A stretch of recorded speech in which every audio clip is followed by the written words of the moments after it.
Welcome back to the West Coast Draft Podcast. We have West Coast Draft Podcast. Hall of Fame game football to talk about. Let's go. That's true. And not only we didn't even talk about the Hall of Fame game last week. Our first pod was before that. Shoot, it was. Shout out.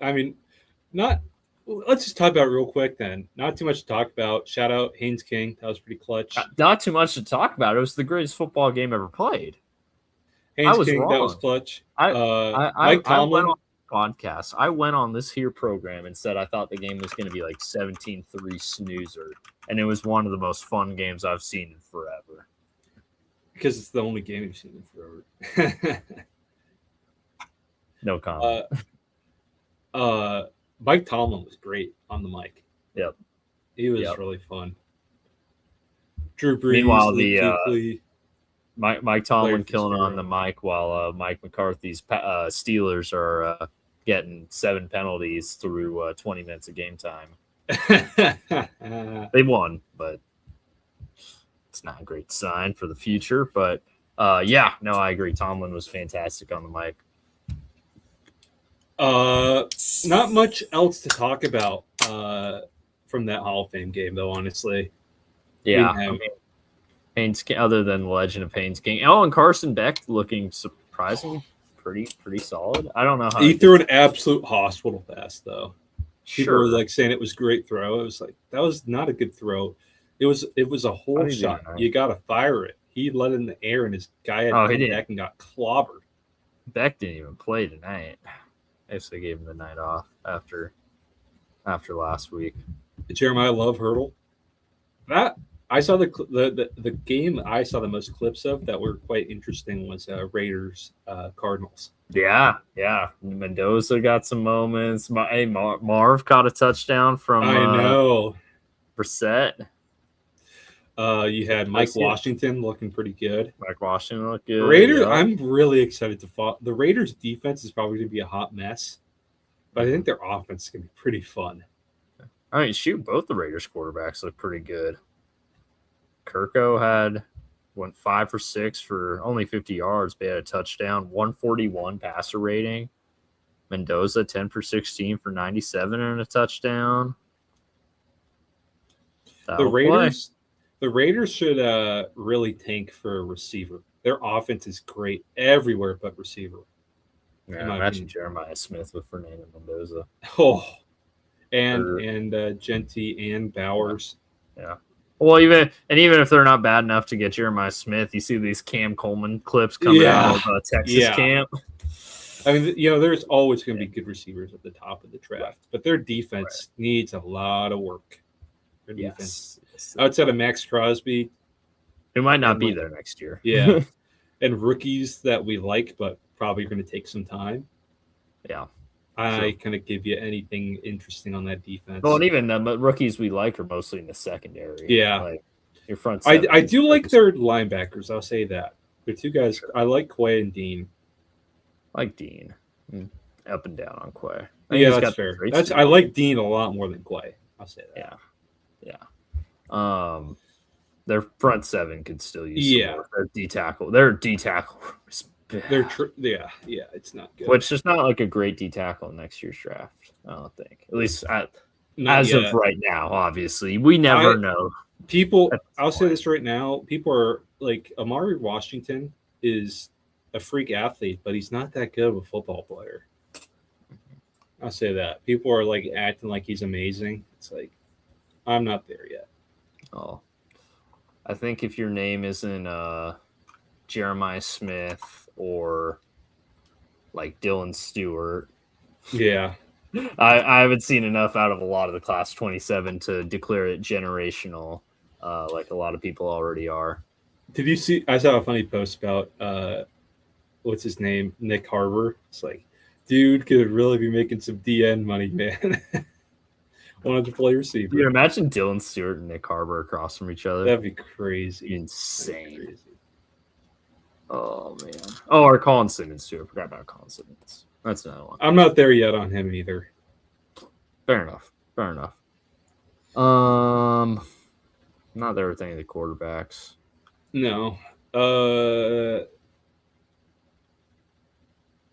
I like some of the running backs like Lacey and Hardy, but they're running backs, so you kind of gotta be generational. And unless John Schneider's interested. Right. I saw an interesting thing is like the Seahawks have used 2 1s and 2 2s in the last 10 years on running backs. Kind of crazy. It's not investment. It's not investment in that position. And the one wasn't very well. The first one wasn't very well invested. No. What about Leonard Moore? How do you feel about him? Oh, Leonard. Oh, okay. Leonard Moore's in that one. All right. There's 3. I lied. There's 3 guys I like. That's right. It's me. It's me, Gleason. That's what I say when I walk into a room and I'm introducing myself by my last name. Anyways, talking points before we get into the AFC North preview, which of course I'm excited to. Oh, okay. Lots to get to before that. First, Jane Daniels. Foremost, Jane Daniels. The Jane Daniels stuff is so good, man. I love it. The memes have been so excellent. So it's so ridiculous. It's so ridiculous because it's like, first of all, that's what happens when your mom's your agent. You know, like his mom did not come across well in quarterback, in my opinion. No, she did not. Not at all. And he said, I read it that he's upset that he's not being treated with the same respect that Joe Burrow gets. It's like Joe Burrow went 15-0, won a national championship, left with the best teams ever. Yeah, Jane Daniels won 10 games once, won the Heisman. He didn't even win the Request Bowl. He sat out. That's true. So he didn't even win 10 games. He won 9. It's absolutely ridiculous. Well, and you see too that after the preseason game, the last couple questions he got were about, or Burrow. The last couple questions Burrow got was about the Jane Daniels situation, and they're like, "What did you think about that?" And he was like, "I don't know. Someone told me a couple hours ago." Question to ask. It is. But his answer was funny because it was like, "Someone told me a couple hours ago before the game, and I don't know. I just haven't done a lot of research into it, so I'm not sure." And then they asked him, like, what would she feel? You know, are you aware that they haven't issued number 9 since you left? Like, how would you feel about that if that happened to you? He was like, yeah, well, they told me when I left they weren't going to issue it again, but, you know, you never know what happens. And that's kind of all he had to say about it. And I'm like, I feel like that's the proper response. Like, yeah, it is. Who cares? Who cares? People were posting that really cool Michael Irvin clip that gets posted all the time about retired jerseys. I always think that's interesting how he doesn't want his jersey retired because he doesn't really care. Right, exactly, man. But all the memes coming out of it, that one that you sent me of all the players who are number 5. I wish that was real, man. I opened when I first looked at it, I was like, is this real? This is awesome. Because I saw there was like a jersey patch sponsor on it. I was like, there's no way AI made a jersey patch sponsor. This has to be real. And then I was like, wait, no, they wouldn't all be wearing yellow because yellow is what the quarterbacks wear. And they wouldn't have a million number 5 practice jerseys either. Yeah, they wouldn't have a million sitting around anyway. So never mind. I realized after like 3 seconds it was AI, and immediately was like, okay, never mind. But there's been incredible memes. But it was still funny. The Jane Daniels teammates have to give him high 4s now. Yeah. Section 5 is now being named Section 4.5. Yep. 5 Below is now renamed 499 Below. Yeah. So good. T. Higgins has to switch his jersey number on Monday Night Football when the Bengals play the Commanders. It's such a distraction, man. I know, it's so dumb. I wonder how his teammates feel about that. He's coming off a tough second season, and that's what you're spending your bandwidth on. I think it's very foolish. But that was hilarious. The memes, how quick these memes have came out, so good. Yep. Terrion Arnold signing with the Seahawks today. That's right. Big news. Hey, you know what? Got a killer in that secondary, man. Well, you know, it absolutely reminds me of like, oh my gosh, we're back to the LLB era, baby. We're bringing back people with dubious legal situations. Let's go. That's right. That's all you need. That's all you needed this whole time. I went back and watched his Bama tape, and he's got some long arms, man. He's got some really long arms. I mean, he was a first-round pick. I really liked him coming out. I did too. He did not look good in Detroit. I'll just say that much. However, you know how I feel about Detroit's defensive scheme, though. That's true. Well, and also Mike McDonald can fix him. Yeah.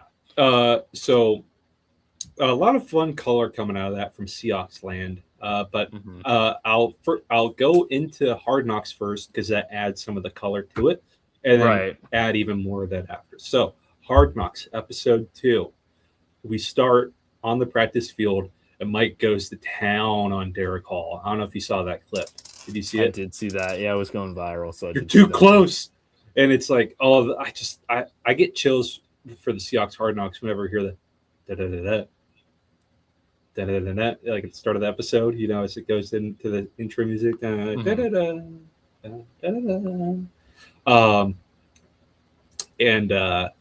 But Mike's line at the end of, turns out I'm running the fucking practice. I was like, oh, that was pretty cold. That was pretty cold. That was pretty good, man. I gotta use that. Then they showed Riley Mills, Mason Richmond one-on-one, where Mason Richmond won it. Riley Mills punched him in the face, and Mason Richmond was just jawing at him. So then they transitioned to the next morning meeting, or maybe later in the day meeting. They brought out 4 sledgehammers, brought Riley Mills and Mason Richmond onto the stage. Did you see that clip too? That was on social media. No, I did not see that one. I didn't see that one. We settled the beef by having them hold out sledgehammers like that. Whoever could do it longer won. And it was really good. And Riley Mills didn't move the whole time, and Mason Richmond was putting everything. He put it all in there, man. It was pretty impressive. But Riley Mills is freaking crazy. Then we go to a segment where Frisman Jackson, the receiver coach, is talking on the sideline, like, man, Jesse. Wait, hold on. Your receivers coach name is Frisman? Yeah. How's this the first time? That's the worst name I've ever heard in my life. I'm sorry. Yep. With all due respect, you very well accomplished, but that's a horrible name, and I feel sorry. Yeah, he was with the Steelers for a long time, I believe. Frisman Jackson. No, he was with the Steelers again. 23. Credit where credit's due. He overcame that horrible name. Your parents should be on trial for that. That's ridiculous. So he was with Rule at Baylor, Panthers. Went to the Steelers from 22 to 23, then to the Seahawks when Mike McDonald got hired. Who was that? Frisman. F-R-I-S-M-A-N. Jackson. What is the etymology behind that name? Who was the receiver coach before Frisman Jackson? I forget. Oh, it was Sanjay Lal. That's right. And then before that was Nate. Frisman, name, origin. Now I'm just interested in this name. No, I don't care about the surname. I want the first name. Frisman is actually a variation of the surname Frischman. It has German and Jewish roots. In most cases, is not a first name. No shit. But if it's Southside Chicago native. Frisman. Sorry, I can't get over that. That's the worst name I've ever heard in my life. I'm sorry. But he was talking. Anyways, back to the important part about it, though. He was talking to Thomas Hammock on the sideline about. Did you see the clip of Thomas Hammock going crazy to the running backs? So. The only clip I saw from the second or from any episode so far has been the Derek Hall one. Oh, okay. You're missing it. Find those clips, man. There's some awesome clips. You've seen the ACT cameras one. You've seen that one. Have I?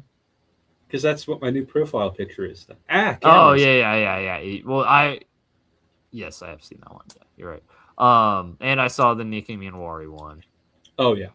And then I found someone on YouTube like torrented the whole episode too, and I was gonna watch that actually. And then by the time I put it in my save for later, and by the time I came back, it was gone. Account owner, it was gone. Oh, unfortunate.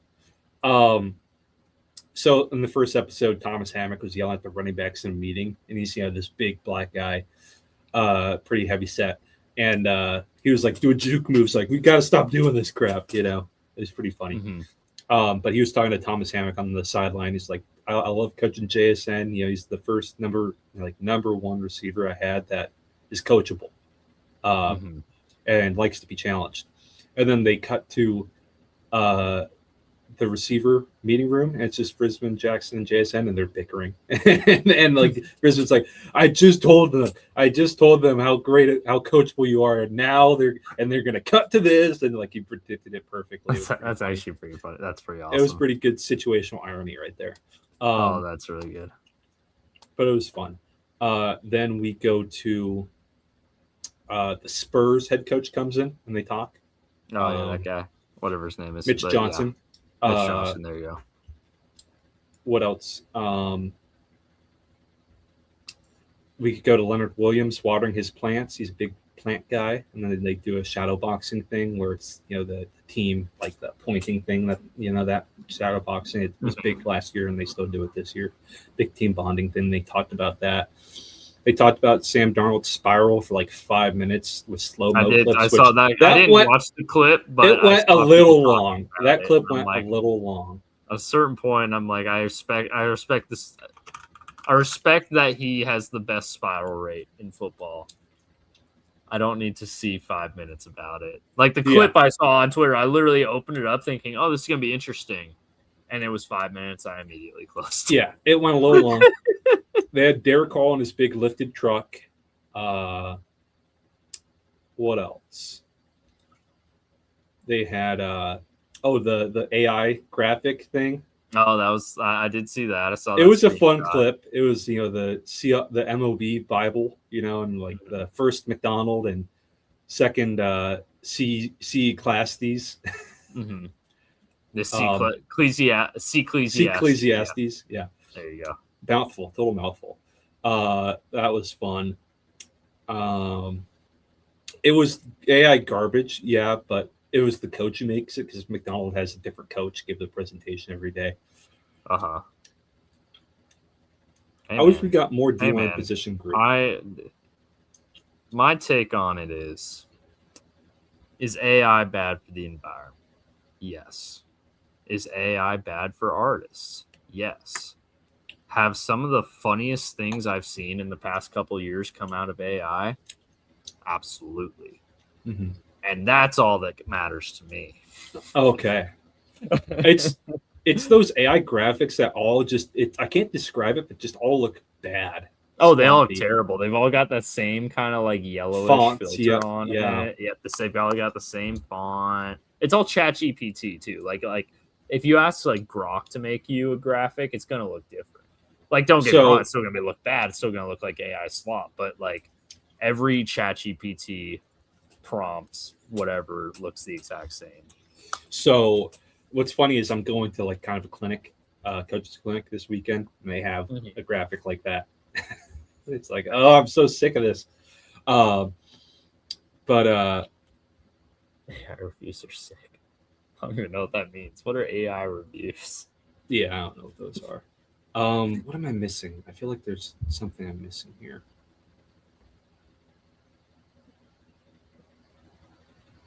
Oh yeah, they end it with there's a segment where Gerde and McDonald are talking on the field. They've had two of these of them kind of just disguisedly talking, turned away from the cameras. They're still mic'd up, and he was asking about Terrion Arnold. And here's the good transition moment. So I'm wrapping up the Hard Knocks, and McDonald's like, "Oh, Schneider, John's doing his spy stuff right now," and then they cut to Schneider's office, and they're talking about Terrion. He said, I talked with Jalen last night, Jalen Milroe. He's like, he's a great guy. He'll move up with his wife, and they got a baby on the way, and it'll be good for him to come up here and blah, blah, blah. And then the episode ends with his workout. And it shows Mike McDonald watching it as he walks away. It was just very beautifully cinematography, especially the one thing, even though that Sam Darnold spiral thing went long, it was quite beautiful. I always love when that's one thing when cameras track the nose of the ball, especially in the back corner of the end zone. That's my favorite thing. Oh, it's a beautiful shot every time. It rises and falls right to open arms. So after seeing that, I was pretty certain, like, oh, okay, Terrion's coming here. It wouldn't be that big of a focus if they felt pretty good about it, even if he's taking other visits. So here's the color on. I drove by Monken's house and there was a ceramic horse head in the trash wrapped in the number 2 jersey. Nice. Pretty good. We'll get to the Browns. There's some funny clips coming out of there. That's for sure. That's pretty good. That's great. Man, the return of Deshaun. We thought he was dead. Turns out he made it after all. He survived. So color on Terrion. Yes. So, there's a lot of people with connections to him on the team. Jalen Morrow, Robbie Utes, Josh Jobe, Carl Scott, recruited him. Didn't coach him ever, though. Word is, like, he has a lot of bad people in his life that aren't, that aren't doing good by him, Mm-hmm. And he realized him and his family, not his friends, realized it was the best thing for him to come to Seattle, furthest away possible from that, because that stuff happened in Florida, far away as possible as you can get from that. It's a culture that'll really keep you honest. And as Ernest Jones says, there's nothing to do in Seattle but play football. It's not like Vegas, New Orleans, Florida with distraction that players like. There is one place for the Seattle in Florida. What? Japanese leagues.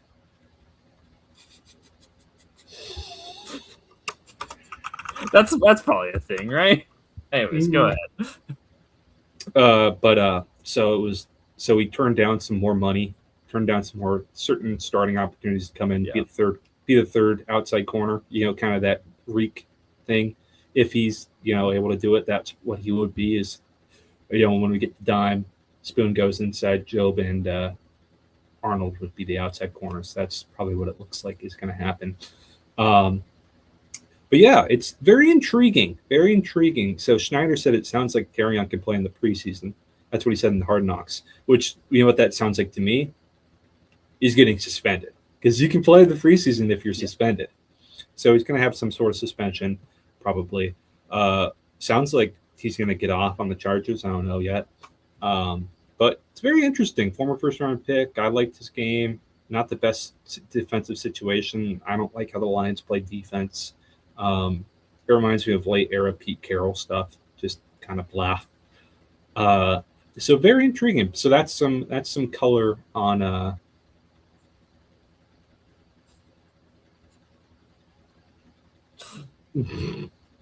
Could have gone to the X. Furthest away in the NFL. How about that? There you go. Yes, in the NFL. Yes, there you go. It's the opposite. He could have done what all these dudes that are getting an extra year of eligibility. He could have gone to Hawaii.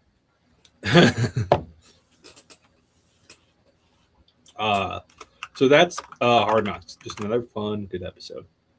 Yeah. No, it seems like there's been a bunch of great clips. I wish I had HBO so that people are saying it's the best Hard Knocks in a while, because it's finally not a bad team with the same cliches. Nothing will ever top in-season Hard Knocks with the AFC North to me. But even that was only a quarter. What I loved was the Cardinals in-season Hard Knocks. I'm with Cliff Kingsbury's lion poster. I'm a Leo. Mm-hmm. Is that 22 or 20? That was 22 because they weren't good that year. No. 21 was the only year they were. It was 22. Okay, that's what I thought. There was like 1 year in the Kingsbury era where they were actually good. Yeah, the Hail Murray year. No, it was actually the year after that. Oh, okay. 21 was the year they made the playoffs. 2020 they were competitive, but they weren't exactly like good. Like I don't think they didn't make the playoffs.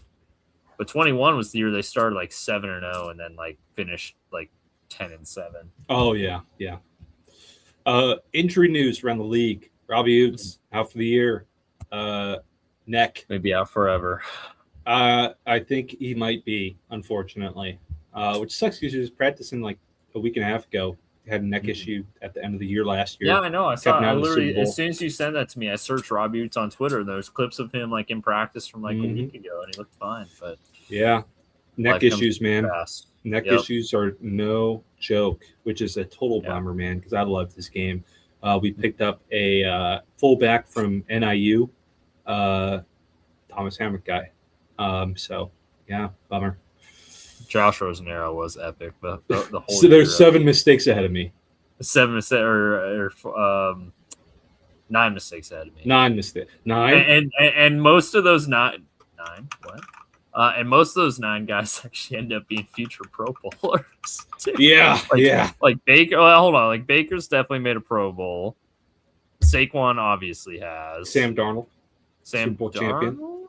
Is a Super Bowl champion. I was gonna say not Pro Bowler, but I think he was a Pro Bowler last year, or like the Vikings you're year. right. I think you're right. He was. I know that for sure. Yep. Denzel Ward's a Pro Bowler. Bradley Chubb's been a Pro Bowler. Quentin Nelson's been a Pro Bowler. Josh Allen's been an MVP. Mike McGlinchey, I think, was 8th or 9th. Absolutely. He was 8th, and he's been a Pro Bowler. And he's been really good. Who's 9? Who's 9 in 2018? Dang it. Who am I? I'm forgetting what the 9th mistake was. I'll look it up. Roquan was 8. McGlinchey was 9. Oh, Roquan was 8. Okay, Roquan Pro Bowler, and McGlinchey, if he's not been a Pro Bowler, he's been a very, very good right tackle. Yes. So, like, yeah. Yeah, call your shot on that one, dude. Has anyone been more wrong? Oh, man. Probably. But no one's been so arrogantly wrong. Chosen Rosen. The Chosen Rosen. The funny thing is I liked him coming out that year, too. Jets guy. So I was wrong, but I wasn't arrogant about it. So that makes it okay. Speaking of 9 has been benched. Or not benched, but that's right. Kyler Murray named the starter. Kyler named the starter, yep. He had to been the starter to be benched. True. It was Kyler named starter, sounding like he's probably going to get out of there. Yeah. I mean, his first press conference was him saying that he said he wants to be in Minnesota, but he also says he believes he's a starting quarterback in the NFL. And I'm like, what a disaster, man! Because remember when Kevin O'Connell was like, the NFL gives up on young quarterbacks too quickly. But that's exactly what you did. For JJ, I can't blame him for that because I never thought he was particularly good to begin with. No, I didn't either. And you know what? I've been a Kyler truther for a while. Me too. Incredible. So I'm like, I'm all right. I think that was the right decision, Kevin. Don't get me wrong. This Kyler's had more talent than JJ's ever had. Oh yeah. So one thing that's an interesting parallel between the two of them, though, is prior to the NFL, they've never faced any adversity. Kyler Murray never lost in high school, 3-time state champion, Heisman winner, first overall pick NFL, 9th overall pick MLB. Never faced any adversity until the NFL. Right. JJ McCarthy, I don't think he lost in high school. Got the hand off the ball all the time.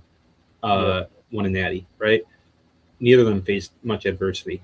They're both really facing it now. And something interesting I read about JJ is he has really trouble throwing to space, which is interesting because that's something I've really learned coaching is you really coach quarterbacks that you don't only throw it when you see the guy's open.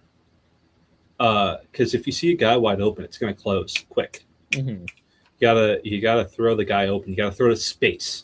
That's what we do in our system. We throw to space. We don't throw to targets, and that's something JJ is having a lot of trouble doing. So honestly, it's ironic what Kevin O'Connell said, but I really don't blame him for this one because I just think JJ is bad because it's not like he was in a bad situation. He has excellent defense and excellent weapons. He can't stay healthy, and when he plays, he's not very good. He has an excellent coach. It's not like it's Ryan Leaf in a bad situation where his coach gets fired midway through, right? It's not like he went to the Browns or the Jets like Sam Darnold did, right? He had the structure around him. He just hasn't, I think this is on JJ, not on Kevin O'Connell, not on abandoning a quarterback too quickly. Mm-hmm. The irony is fun, but it's not accurate in this situation. Mm-hmm.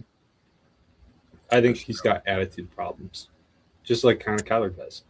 Should draft Bo Nix. Imagine Funny we say that. I know, right? But I mean, you can't argue that Bo Nix has been better than JJ. Oh, I mean, I'm absolutely. not even, like, a huge Bo Nix fans. He's definitely been better than JJ. Like, he's been good in Denver. I don't think he's been like amazing, but he's been good in Denver, like for sure. It's just funny. It is. It is. I never should have dated a guy named Bo. No. That was my mistake. That was my mistake. What else has been going on? Any big injuries? Nick Bosa tendonitis, Zap. Yep. What else is going on? Should force a trade back to Ohio. Oh, I think he'd like the politics of the Cincinnati Kentucky border more than the Bay Area too. Personally, he's already friends with Burrow. Like, he'd be a great fit. That's like 90% of the Niners teams. I think the Niners are like one of the most conservative teams in the NFL. Yeah, I think they literally are, which is again ironic. I mean, I guess they're not in San Francisco; they're in Santa Clara. Yeah, so yeah, but still, there's some fun irony there. Still the Bay Area, yeah.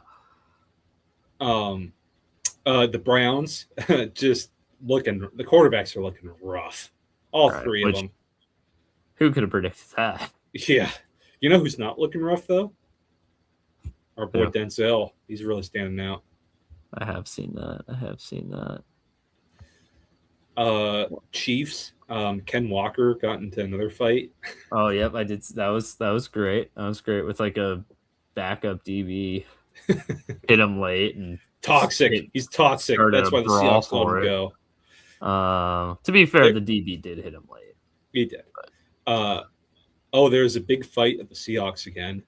Nice. Ty Okada caused it. Mm-hmm. Marshawn Lynch was in Hard Knocks. That was fun at the Lumen Fan Fest, and he was like, "Man, why do you guys so many white DBs?" When he's talking to Ty Okada. Which, you know what's so interesting is I think Ty Okada is going to be a future coach. There's a Hawk blogger. I don't know if I ever talked about Hawk blogger. It's like Rob Staten's my number one guy, but he's more of a blog guy. Hawk blogger is a podcast, which is funny, but it started as a blog many moons ago. He's what's fun is it was like the first year after Pete left, he retired from his day job and just started doing a every morning podcast, and then he got credentialed. So now he's credentialed, and he's the guy who had that DeMarcus Lawrence. I know I'm not going to win the Super Bowl in Dallas. It's that guy. Do you remember that? I remember that. He had Ty Okada on, and every time I see Ty Okada speak, I'm just wowed because he sounds like Sean McVay, like the voice, so bright. He's like Jim Leonard was safety for defenses. I feel like is a pretty safe path to become a head coach. Jim Leonard was a safety. I think Ty Okada is going to be like how Mike Vrabel is to Belichick in like 20 years' time. He's going to be a head coach someday. I'm booked. That's my prediction. Other injury news. Is there anything else going on? Big names. I think there's a big name that got hurt. Oh, Laramie Tunsil. We haven't talked about Tunsil. Yeah, Laramie Tunsil. Kobe Bryant is out for the regular season. Oh, is he? Oh, I didn't see that. I thought there was a chance he was going to come back. Never mind. Yeah, no, it got announced a day or so ago. Someone good got carted off. I'm sure of it. Oh, we already talked about Chauncey Gardner. Nate Wiggins. That's it. Yep. Sounds like it wasn't as bad as they initially feared. So, okay, I'm that's not sure what the prognosis on how much time he's going to miss is right now. But there's a huge brawl at a joint practice. I did see that. I'm trying to remember. Was that the Jets? Where Stiggers went to the hospital too. Oh my good. Oh, holy jeez. But I think he got hurt in the hip. Yeah. Nate Wiggins expected to return to practice next week. Wow. That's crazy. I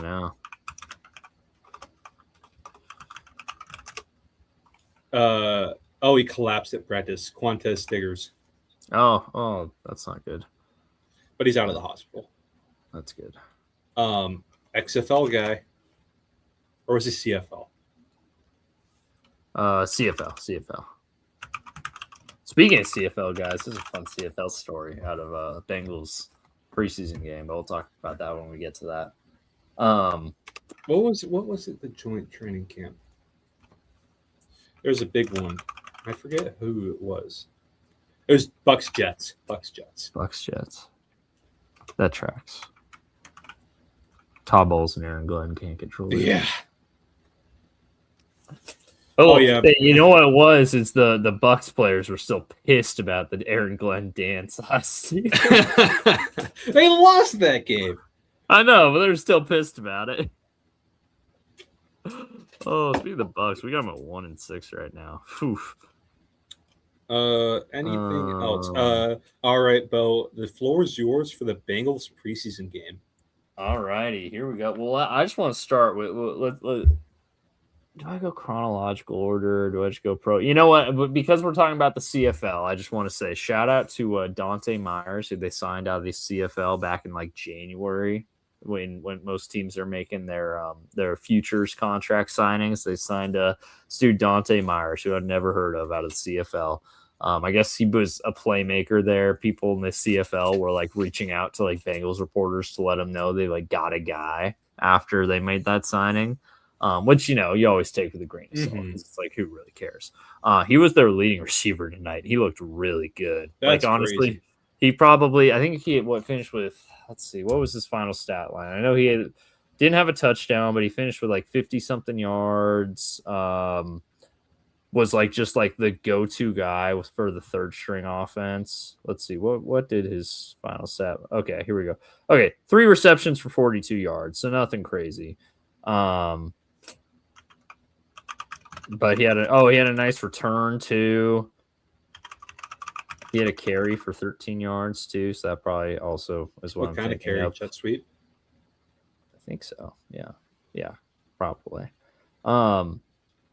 No, but he just looked really good. So then in the post game, they were asking Joe about like guys who kind of stood out and hit to him in the game after he left, like, you know, like, oh, you're watching the game, who kind of stood out to you from the second, third string offense? And he was like, yeah, 81 Dante Myers. You know, he's had an awesome camp. He's really stood out, and every time he's gotten an opportunity, it's been really cool to see. And then he shared the story that I guess the week before training camp, Joe was kind of putting together like a throwing session with some of the receivers, like Colby Young was going to be there and Andre was going to be there. So he wanted to see if Dante Myers could come. So he texted Dante Myers like, hey, can you be in Cincinnati tomorrow for a throwing session? And Dante Myers was like, yeah, if I need to be. And he's like, sweet, meet me at this field at 11 a.m. or whatever. Probably thinking he was like, you know, maybe like an hour out of town or something. Dante was in Atlanta and he drove that night. Like, that's overnight. crazy. He just drove up to Cincinnati over. Not that Atlanta and Cincinnati are like all the like super far apart, but still, it's like, okay, that's dedication right there. Hell yeah. It was like late at night too. Like it was like, I think he said he like sent the text at like close to midnight, and Dante just got in his car and just drove straight there so he could be at the throwing session the next day. And I'm like, hell yeah. So there's your CFL story. There's a CFL segue. Takeaways from the first Bengals preseason game. So a lot's been made in training camp about them trying to develop more of an under center element to the offense, and they definitely are working it, because I think Burrow played 2 series. The starters in general on offense played 2 series, and they were probably under center on 80% of those plays. And I don't expect that split to be 80-20 when we get to the regular season, because I think they are genuinely treating these preseason games as sort of an extra practice for that. But there were some good elements, and then there were some rough elements. You know, good. The running game actually looked really, really strong. I think they probably averaged like 6-ish yards per carry, just about under center run game, which was good to see. Chase Brown still looks really explosive. They're able to get a nice play action connection on the second play of the game from Burrow to Chase. Ended up picking up 19 yards, I want to say. So good stuff there. Then the bad side of it is, of course, when you get a quarterback that's, I love Joe, obviously, but he's known for taking some hits. When you get his back turned to the defense for even a half second, he took a hit. He took a sack on the second series that kind of shut down that series. Or sorry, on the first series that shut down that series. And then his last play of the game. Now this wasn't our center. This was a shotgun, but he took a hit when Orlando Brown just got absolutely speed rushed on the outside. Did not get the proper depth on a pass drop or pass set, and gave up basically a free hit to an undrafted rookie. So not great by Orlando, that's for sure. The rest of the offensive line, though, actually looked pretty good. The first hit that Burrow took wasn't really any of the offensive line's fault. He just didn't read the play well. And it also wasn't a great play design. Play action, long developing, and you only got two guys in the pattern. Like, I don't love that. But again, they're working out the kinks. It genuinely felt like for the starters. You know who did well in that last year, though? Who's that? JSN. Oh, there you go. Next Protect, baby. There you go. But anyways, the I was going to say, basically it felt like for the offensive starters, they're kind of treating it like a practice. Like, hey, we want to we're going to keep up with this under center game until it works. And like I said, the run game is actually looking pretty strong right now, which when you got an injury prone quarterback, having a good run game is not a bad thing. Defensively, defensive starters got two series as well.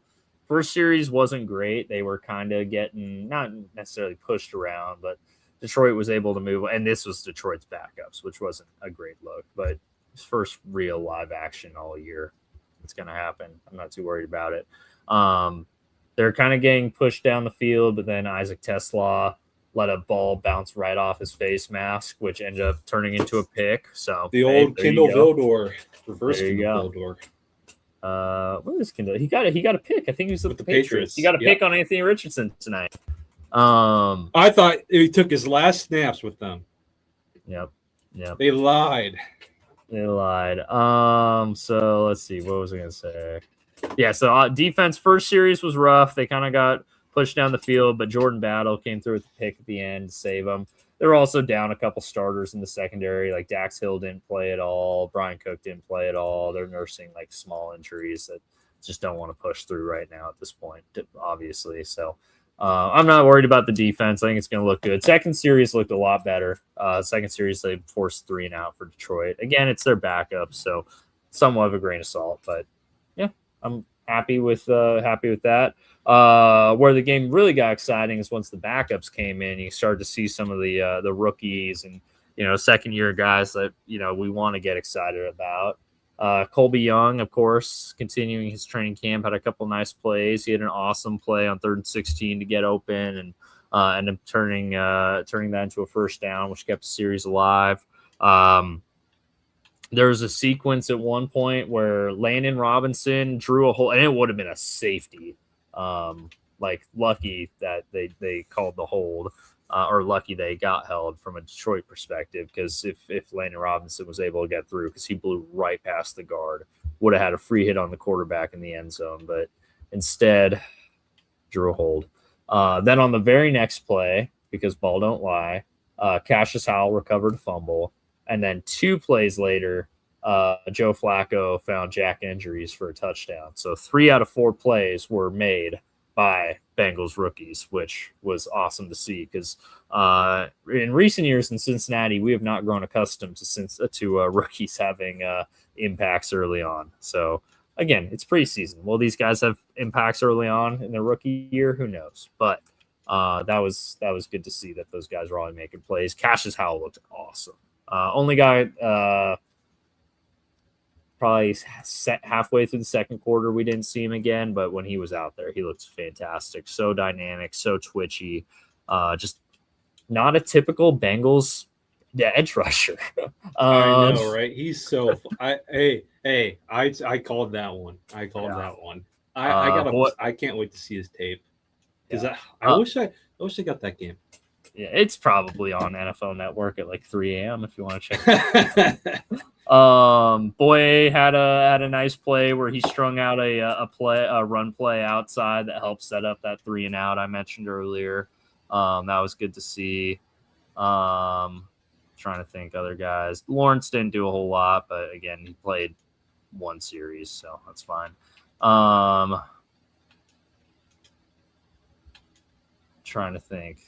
Offensive line looked really good other than Orlando Brown on that one play was rough. But other than that, he looked fine, and the whole offensive line looked good. Both first and second team units, honestly. Third team unit, once they got Josh Johnson, Sean Clifford right in there, not as inspiring, but, it's your third team offensive line. What are you going to expect? You're not expecting exactly road graders there. Other things, Taj Brooks doesn't look so hot. Which is disappointing. Apparently, he had a really strong offseason and training camp, and he looked rough. He had like multiple drops. He averaged probably like 2 yards per carry. Just nothing real inspiring there, which is unfortunate. Trying to think who else stood out, good or bad. Jack Endries, just in general, had an awesome game. He had one play where it was kind of a little dump off. It was probably like 3rd and 6, and he turned it into like a 20-yard gain where he juked out like 3 guys, and they were kind of like that tight end juke. It's not like oh yeah, or it's sort of like oh wow, you barely moved, but you made the guy miss, so that's cool. He did it like 3 times in a row. I was like, oh shoot, okay, all right, Jack, let's go. I hope he makes the team. They've carried 5 tight ends in the past, so it's not out of the realm of possibility. They were in fact past 2 years they've carried 5 tight ends on their first 53-man roster. So we'll see. I hope he makes it because he's definitely shown something, especially tonight. Landon Robinson had a great. Oh, Chris Jenkins, that was another one. Definitely making that. I saw that. Yeah, they're well. You had the Macarena, but that competition for that third 3-tech spot's tough because obviously, if you just go based purely on traits, it's, Chris Jenkins a lot bigger, stronger, but man, Landon Robinson's just so freaking dynamic, man. It's gonna be hard to leave either of those guys off the roster. I wonder if they could trade Chris Jenkins at this point if he has a strong enough preseason, or if you just keep him and make a cut somewhere else. I think we talked about, I'd rather have Landon Robinson than Cedric Johnson at this point. Like, I'd be fine carrying 4 edge rushers if it meant we got to keep 60 tackles and keep Landon Robinson around, but we'll see. Elsewhere, who else stood out? Braylon Nux as their nickel corner had a nice game, which nickel corner, and he's wearing 21. Classic Cincinnati. But he had a nice game too. Other guys on offense, already talked about Dante Myers. Not much else stood out. Flacco looked good. Josh Johnson didn't. Sean Clifford didn't. Which, again, those guys probably won't make the roster, so it's fine. Brian Parker. There you go. Final rookie we haven't talked about. Brian Parker had an awesome game. He had a couple pancakes, which was good to see. That's nice. Yeah, like I'm excited about this rookie class, man. Like Sicario didn't play, Connor Lew didn't play, but pretty much every rookie that played had like at least a couple moments where they really shined. Were they hurt or? Sicario's nursing something kind of small. Lou's not hurt. It's just he was hurt at the end of last year, so they're really easing him back. Yeah. But apparently he was taking first team reps with they gave Karras a vet day on Tuesday, which was their last practice before the game, and Lou was in there with the ones, and they said like didn't miss a beat. Thought he looked really good. So that was good to hear. But yeah, other than that, I think they won, which they almost never win in the preseason. That's right. It was a joke for a while. The Bengals always lose in the preseason, so got off the schneid. Seahawks wise, in a long time. Some interesting things to pay attention to in the preseason. Sounds like Jalen Milroe is going to get a lot more reps this year. He got not many because Drew Lock took a bunch of them last year, which is kind of a bummer. Montori Foster is kind of the camp guy right now to watch. He's been having a great camp and probably is going to make the team. And Elijah Arroyo has been cooking guys lately. So that's gonna be fun to see. Yeah, I did hear that. Okay, should we get into the Cleveland Browns? Let's see. I just want to see if there was any other notes. Oh, and last thing, shout out the fifth linebacker who probably won't make the team, but had a really nice game tonight. Swayze Bozeman. Swayze Bozeman. Swayze That's Bozeman. a name. It's a great linebacker name. Probably not going to make the team, but probably practice squad candidate. Doubt he gets claimed on waivers. He looked good. He had a great game. All right. Cleveland Browns. We've already talked about them a little bit. Let's talk about them some more. So, Cleveland finished, of course, with the worst record in the AFC North, as they do somewhat frequently. Not all the time. Every now and again, that title gets taken from them by Cincinnati or Baltimore occasionally. Never Pittsburgh. Never Pittsburgh. Pittsburgh could be dog crap, but they will never finish last in the division. It's like a monkey's paw thing. It's like Mike Tomlin found a monkey's paw and was like, I never want to finish last in the division. That would be embarrassing. And the monkey paw curled and was like, okay, you will never finish last in the division. Doesn't mean anything positive's going to happen after that. I guess a monkey paw, like an unintended consequence. It's not really an unintended consequence. It's more of it's just like it's not really what I meant, but okay. Anyways, Cleveland Browns, the perennial laughingstock of the AFC North, the perennial laughingstock of football, the NFL in general, of sports, of sports. Until Sonny Weaver Jr. came along and drafted an inside linebacker and a running back in the top 7 and then traded for a punt returner when he could have picked a generational quarterback. Can't believe it. But they won that draft. So losses. Jerome Ford, who basically became irrelevant as soon as Quinshon Judge became a thing. He's gone. Let's see. David Njoku, longtime Brown, left for sunnier pastures in Los Angeles. Jack Conklin's gone. Bunch of linemen are gone, but Conklin was there forever. Batonio's gone. Teller's gone. Batonio retired. Teller, Postage gone. Obviously, the big one is Cameron Thomas going to the Falcons here. Oh yeah. And then this Myles Garrett fella got traded as well. Heard? Yeah, did you hear about that? Myles Garrett? Who? Yeah, somebody. I don't know. Rams traded for him though. Just probably the pound for pound best player in football right now. But more importantly, Shelby Harris as well. They have like a bunch of just bad former Seahawks on the roster. Myles Bubba Wallace Garrett will have more points on his driving record than the Browns offense scores. That's a great quote right there. I love that. Nice. That's great. Probably true. That's awesome. Devin Bush, big loss for that defense as well. He really came along for him in the last season. Martin Emerson's gone.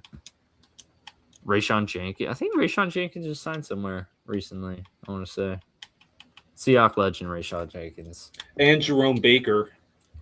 Oh, and Jerome Baker. And Devin Bush. And Shelby Harris. And Ethan Posick. There's a lot of Seahawks legends on here. Oh man, that's funny. Rayshon Jenkins. Where did honestly he wasn't that bad, and he wasn't bad for Pittsburgh. He just signed with Pittsburgh. Okay. That's right. They cut Darnell Savage so they could sign Rayshon Jenkins. That's what it was. Now I'm remembering. So they lost a ton on the offensive line, but it's not like it was good anyway, so that's fine. Lost David Njoku, but they have Harold Fannin, so that's fine. They lost Myles Garrett, which they got Jared Verse for him, but I wouldn't describe that as fine. Lost Devin Bush. Did they really replace Devin Bush? Oh, they got Quincy Williams. Okay. What they did add, Michael Burton.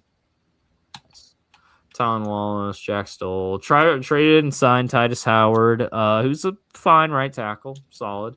Brought back Tevin Jenkins for some reason. Signed Zion Johnson to a huge deal, considering he's not that good.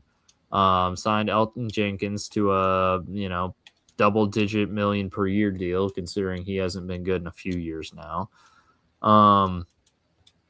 Jonah Aquaras, whatever. Jared Verse, obviously very young. Charlie Fry was a Browns and Seahawks legend. There's another one. There we go. Oh, yep. There we go. That's a good pull. Very good pull there. Jared Verse, great player, obviously. Young, ascending. Well, I wouldn't call him young, but ascending. Yeah, it's you forget he came into the NFL a little older. Yeah, he was like 23, 24 when he got drafted, which is fine. It's not the end of the world, but, still ascending, young in his NFL career for sure. Yeah. Which is, there's value in that. Clea Davis, Sam Kamara, Quincy Williams, who's had a couple nice years in New York, left after his brother got traded. He figured he'd leave too, I guess. 2 year, $13 million. Not bad deal for him. Miles Bryant, Daniel Thomas, not getting a lot out of those guys. Shout out Miles Bryant, though. We love you. It's awesome he's carved out such a good career for himself as a quite undersized DB. Yeah. So their draft. Hot over Watson. Jeez, man. That's wild. That's some Cleveland humor right there. I respect it though. So draft Spencer Fano with their first pick, and I walk in immediately and start it. Presumably right tackle, I assume. Actually, let's see. I guess we can look for their depth chart. Oh no, left tackle. Look at that. Fun. Okay, left tackle. Probably two starting receivers. Yeah, two starting receivers here in Casey Concepcion. Supposedly they've been having Boston. Good camps. Especially Denzel. Yes, I have heard that. McNeil Warren got him at the back end of the second. Definitely better value there than when people are saying he was a first-round talent. I think back to the second's very fine for him. Austin Barber, who I liked as a sort of swing tackle, got him in the middle of the third round. Parker Brailsford, we know him very well. Undersized center, but drafted right around the range that we expected. He does not know that he is little. Dr. Evil. Signed Josh Gordon. He'll like Josh Gordon was known for lighting things up. You're right. You are very right about that. Justin Jefferson. Not that Justin Jefferson. Not the Justin Jefferson, unfortunately. But a Justin Jefferson, who's a fine athletic linebacker product out of Alabama. Joe Royer, who, for legal purposes, we can't talk about too much.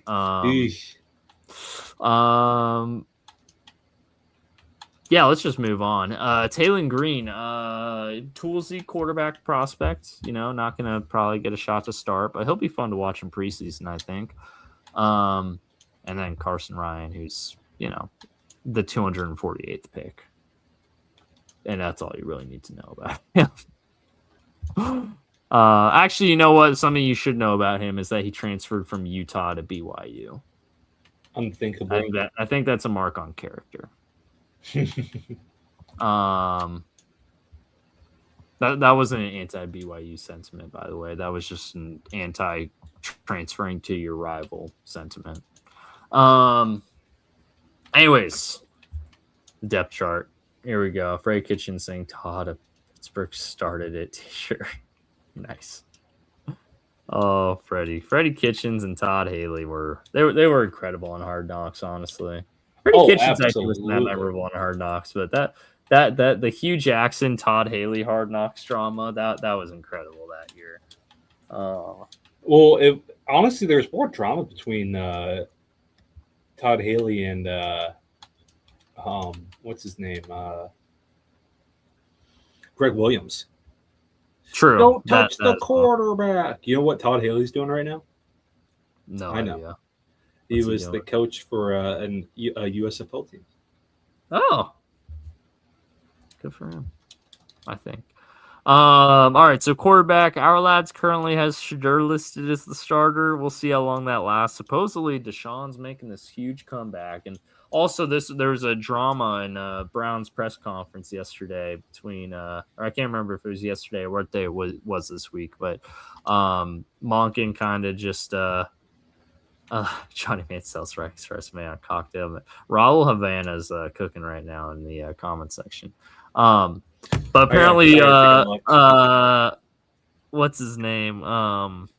Monken was asked, like, he just mentioned off the cuff that Watson's looking better, and people were like, when you say better, do you mean better than, previous days or better than Shedeur? And Monken kind of like flew off the handle and was like, if I wanted to say Shedeur, I would have said Shedeur. It's not about that. All I said was, what a pain to have to be there. Ugh. And deal with that nonsense. Yeah. So, in a way, I feel bad for Monken, but also I'm like, just word your answers better, and you don't get that follow-up question. But anyways, so yeah, right now it's listed Shadeur's 1, Watson's 2, Gabriel's 3. We'll see. Who knows? Judkins a starter with Dylan Sampson as a spell back. Yeah, you can work. You can do a lot worse than that. Receivers look strong. Judy's obviously up and down at this point in his career, but the ups are pretty up. Barry's sweating more than Ray Fon. There you go. And then Denzel Boston, we got some rookies in there. Denzel Boston, Casey Concepcion, and Harold Fannin, one of the best surprise rookies last year, who I really liked Harold Fannin. But you were a big Harold Fannin guy. I loved Harold Fannin. I didn't even expect him as good of rookie years he ended up having. So that was awesome. Great to see. Feel very vindicated with that one. Offensive line, again, 4 new starters, and I don't even think Tevin Jenkins was a starter last year, so you could say 5. Spencer Fano, Zion Johnson, Elton Jenkins, Tevin Jenkins, and Titus Howard. So next negative 20-yard sack. Hey, man, just save it for week 13 against Cincinnati. That's all I'll say. Even their depth here, I mean, DeJuan Jones isn't very good, but I like Austin Barber as a swing tackle. Parker Brailsford's interesting as a center. I got Zach Zinner in there still, so they interesting. Elton Jenkins at center is interesting. Yeah, he just has to get back to what he was a couple of years ago in Green Bay. He's had a rough couple of years with injuries. Yeah. Just say that. Defensively, it's obviously not going to look quite as good now that Big Myles is gone, but Alex Wright and Jared Verse. I mean, especially Verse is obviously still a great player. Mason Graham and Malik Collins, an interesting interior D-line duo. Quincy Williams, probably not going to be as good as Devin Bush was last year, but he's not going to be bad. You do have to factor in that you're losing Jim Schwartz on defense. That's definitely going to hurt as well. But Schlesinger had a great rookie year. That's all I'll say about that. Yeah, you better. Denzel Ward and Tyson Campbell can do a lot worse as your outside corners, and then Miles Harden in the nickel. Grant Delpit and Ronnie Hickman. Delpit just re-signed again. He's had carved out a nice career for himself. Ronnie Hickman could probably upgrade on Hickman, but McNeil Warren will probably take his spot at some point. Hey, look at this. DeJuan Jones is playing weight down to 800 pounds. Good for him, man. He's really been working hard in the offseason. Hey, man, you love to see guys. Big Thanos, that's right. Oh, man, I remember us really liking DeJuan Jones, too. I do, too. He was just ginormous. Oh, man. Yeah. Andre Smith as the kicker, which is funny because he finished his season with a game losing. Well, had a chance for a game-winning kick against Cincinnati, and he missed it. And then he ended his season with a game-winning kick against Cincinnati. So good for Andre Smith, man. He really came full circle last year. He also had the game-winning kick against Green Bay. So that was fun. One of the more interesting upsets of last season. And then Corey Bojorquez was quietly a very, very, very solid punter in Cleveland. You're fired. Very different positions. I was looking at long snapper, and then my brain went to snapper, and I'm fired, hotshot. It's okay. I'm firing myself. Malachi Corley, who is interestingly not wearing 17 in Cleveland. Don't know how that happens. He must have gotten paid $1 million for it at least. And then Justin Jefferson has it. Yes, Justin Jefferson. Of course. When Devontae asked for 17, you gotta charge him $1 million. When Justin Jefferson asked for 17, you give it to him. Oh man. This team is so funny, man. They're gonna be so bad, but honestly, there's some players here that I like. Like, don't get me wrong. If the quarterback position was even like salvageable and like I had any faith in this coaching staff, like I wouldn't hate Cleveland's roster. But it's just like, I don't know. I don't have a lot of faith for Cleveland this year. But let's see. Who knows? They got a last place schedule. Maybe it works out for them. Let's find out. Week 1 in Jacksonville. I don't think that's going to work out. L. Yeah. They open with 2 games in Florida. That's brutal. In September. Oh, Loss. Man. The NFL hates the Browns, bro. They gave them 2 Florida games to start the year. Oh, that's rough. Home against Carolina, that's a loss. Yep. I think, right? Yeah, I agree. Home against Pittsburgh. Thursday night football at home? That could be a win. I think so. We can give it to them. Yeah. There we go. We found one. Long rest going to the Jets. I think they could win that one. They'll lose to the Ravens. Yeah. I'd say lose to the Titans. I think they lose to the Titans. Yeah. Okay. All right. We're on the same page there. They're not sweeping the Steelers. No. I'll tell you that much. Saints are coming off a bye. The Saints are going to win that one. You mean Texans? They're going to give me the Texans. That ain't happening. Yeah. Okay. All right, Bengals at Bengals Cincy at home. or at Cleveland. Bengals away. Yeah. The Bengals haven't lost in Cleveland since 2023. Mm-hmm. But we also have the Bengals at 2-0 right now, and that feels optimistic. So I'm going to get this one, Cleveland. Falcons. This I'm one's going to give it to the Browns because it's a dome team. All right. Dude, we got the Browns on a 3-game win streak right now. Look at that. They're losing to the Ravens. I think they'll lose to the Colts. Yeah, and then they're gonna lose to the Bengals. Week 18. 5-12? Yeah, 5-12. That feels about right. That's honestly, about that's probably pretty good. That's probably pretty good. I think most Cleveland would be pretty happy with Todd Monken. Yeah, honestly. 5-12 is not the end of the world, my friends. All right. Who's next? Oh, I know who's next. The Bengals. The floor is yours. Oh man, I should play the Hear That Bengal Growling theme song here, but we get copyright strikes. This video, we're an hour and 8 minutes in. I'm not trying to get copyright strikes hour and 8 minutes. So Bengals, big losses this offseason, let me tell you. Lost Jake Browning, who might have had the worst 3-game stretch I've ever seen out of a starting quarterback in NFL history. We lost Noah Fant, who, no disrespect to Noah, but he pretty much single-handedly set the record for most fumbles lost that would be returned by touchdowns by a skill player. Like, it happened like 3 times. Like, that's actually insane. Only in Cleveland do you have your uniform sponsored by Dude Wipes. Lucas Patrick started like 2 games for us. Didn't look good. Cordell Volson, he wasn't even on the team halfway through the year, so I'm not sure why this is listed as a loss. Trey Hendrickson played 7 games, got 4 sacks. Yay. Also, he's 31 and is as stiff as a board. Joseph Asai is a solid rotational guy. Or we'll miss him. I think he was starting to develop pretty nicely. Cam Sample isn't even on the Niners anymore. They cut him this week. Cam Taylor-Britt is now suspended for personal conduct or league conduct violations.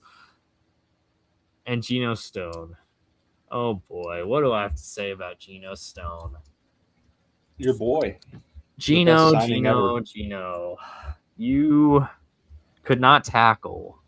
I wish I had like a little poem prepared here. Geno Stone could not tackle. No one. Oh, I'm not gonna. I remember being couldn't pissed tackle. that the Seahawks didn't bring him in with that contract. Yeah, it was a reasonable contract, and now we see why. Because he can't tackle, and he can't close on a receiver. If a ball gets thrown right to him, he will pick it off. And it happens a good 4 times a season. Like, if you just look at his interception numbers in Cincinnati, you'd think actually he wasn't that bad for us. If you looked at literally anything else, you would think he was the worst safety in football. And he was, to be quite clear, the worst safety in football. He was so bad. The fact that he's even getting starting snaps in Buffalo right now, Godspeed to the good people of Orchard Park, New York, for what you're going to have to witness if Geno Stone starts for you in 2026. That's all I have to say. Which means watch him be good. Anyways, all right, so that's our losses, which is, in summary, this is like an all-star cast of good riddance losses for Cincinnati this offseason. There's not a single loss here where I'm like, dang, man, how did we let him get away? Like, I wish we could have signed and traded Trey Hendrickson. That would have been nice. Everyone else here was like, just bad.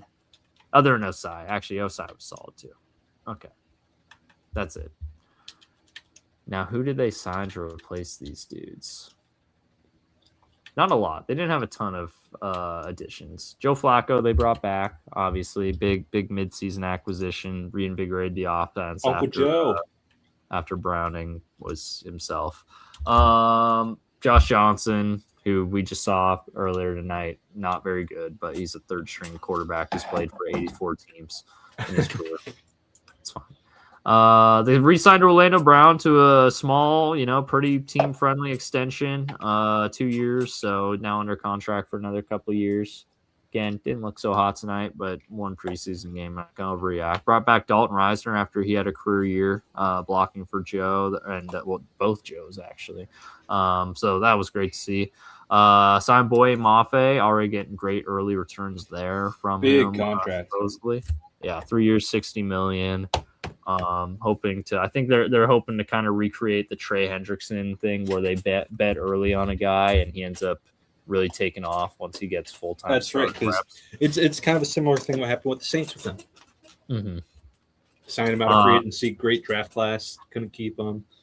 Mm-hmm. Solid, above average player in New Orleans, but really took off in Cincy. Above average player in Seattle, and take off in Cincy. Yep. Dexter Lawrence, obviously, the big in all meaning of the word big. Big ticket item this offseason. Yeah, the very big ticket item. I mean, the offseason hinges around this one, obviously, because you trade your first-round pick for him. If he's good for you, which in training camp he's been excellent. Supposedly he's been the best player on the team in training camp. If he works out, if he returns to what he was in 2022, 2023, 2024 in New York, like that, it's literally like defense changing. And if you get a defense changing player, that's team changing because we know the offense is going to be fine. And that's not to sell short Jonathan Allen, who also got signed here, obviously, to be more of a 3-tech role for you. But he's still got something in the tank. Didn't have a great year in Minnesota, but had a really strong year in Washington when he was healthy the year before that. So obviously getting up there in age a little bit, but still productive, which we love to see. Jalen Davis, who's projected starting nickel right now, had a really nice year in Cincinnati last year. Good to bring him back. Jasir Taylor, probably going to be more of a dime corner for us, but another interesting players. Had good moments with the Chargers, good moments with the Commanders. We'll see. Definitely more of a rotational piece. Probably, like I said, dime corner, but you need those guys. Brian Cook, Geno Stone replacement, to quote Bill Barnwell from ESPN. The tackling of Geno Stone to the tackling of Brian Cook may be the single biggest improvement in one like skill in a position group like in the entire NFL. Because Brian Cook's a fantastic tackling safety. And that's not to say he doesn't have range. It's not to say he can't play that true free safety role. It is to say that he can actually tackle, which Geno Stone was allergic to, which is important when you've got linebackers who you maybe don't trust all the way yet. And then Kyle Duggar is your safety 3. Like, that's a pretty good safety 3 right there.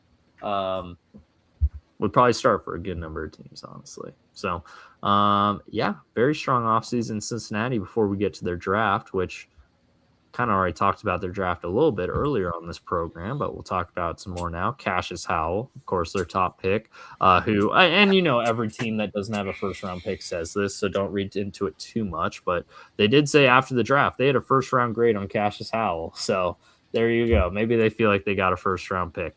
How much of that is coach speak versus how much of it's actually true, I don't know, but, you know. Let me believe. Let me believe. Exactly. Takario Davis, I didn't love this pick, but he has had quite a few splash plays in training camp already, which is good to see. He's also gotten burnt a whole lot, but when you're going against Jamar Chase and T. Higgins, that's going to happen. Can you really blame him? Yeah. Connor Liu, who was only available in the 4th round because of injuries, already didn't start the year on PUP. He's fully playing. He's fully practicing. Didn't play tonight, but you know, they're easing him back in. He's going to be the backup center this year, and probably the center of the future, supposedly, when he has been in there. He's looked really, really good. Colby Young has been one of the best surprises of training camp so far, kind of like a T. Higgins light, and, you know, just the way he plays, although probably a little faster because he was running like a 4.5, whereas T was running like a 4.6 at his combine. Has already had some nice moments, had a couple great catches in training camp, plus a couple nice plays tonight as well. Yeah, that's exciting. Brian Parker, who I thought was a steal where they got him at 189. Going to be a guard for you. Could potentially even be a swing tackle for you. Probably arms are pretty short, so I don't know if that's the best role for him, but point being, he's got 5 position flexibility on the offensive line. If you need him to be a swing tackle, he can do it because that's the position he played at Duke for 4 years. Jack Injuries, again, tight end who I liked. I thought he was a steal at 221. Good move, tight end. Actually blocked pretty well tonight as well. He's had some nice blocking clips in training camp that's come out. And one of the better receiving tight ends they had tonight. Well, the best receiving tight end they had tonight because they weren't targeting most of the other guys. And then Landon Robinson, who's just a fun little project. And if he works out, he could work Little out. is for sure. Little is the operative word. It is funny. The very first day in pads, there was a clip of Landon Robinson and Dexter Lawrence walking out to practice together, and I don't even need to pull it up because you can imagine what it looked like. It was kind of hilarious. It's like, imagine telling somebody that these two, you know, obviously with a big caveat, played the same position in the same sport, because they could not look much different. But you know what? He had a nice game tonight, and he's making splash plays, and he was getting reps with the ones in their last training camp practice. I'll see if I can find this picture. Lane Robinson, Dexter Lawrence. I'd have to go to Twitter here probably. Log in. I'm already logged in, I think. I guess not. Obviously not.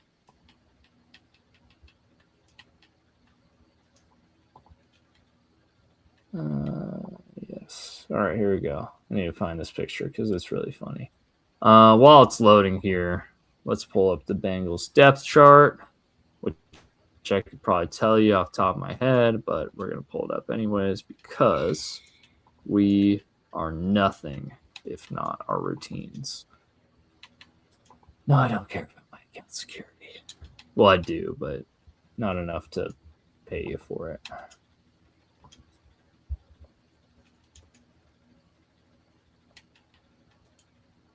There we go.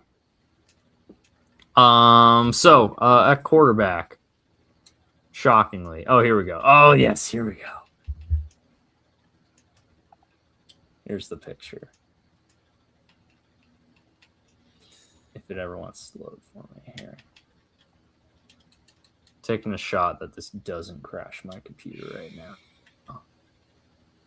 You never know. Here we go. Here it is. Here's the picture. Landon Robinson doesn't look that bad there, though. He looks jacked. No, he's got a stocky frame to him for sure. Yeah, like he's not. It could look a lot worse. I'll say that. Yeah, like it doesn't look like what's his name for the Eagles O lineman? That really short guy. Oh yeah, you know who you're talking about. Yeah. Ah, who is he? I'll remember his name later, but I know who you're talking about. Oh, Willie Lampkin? Yes.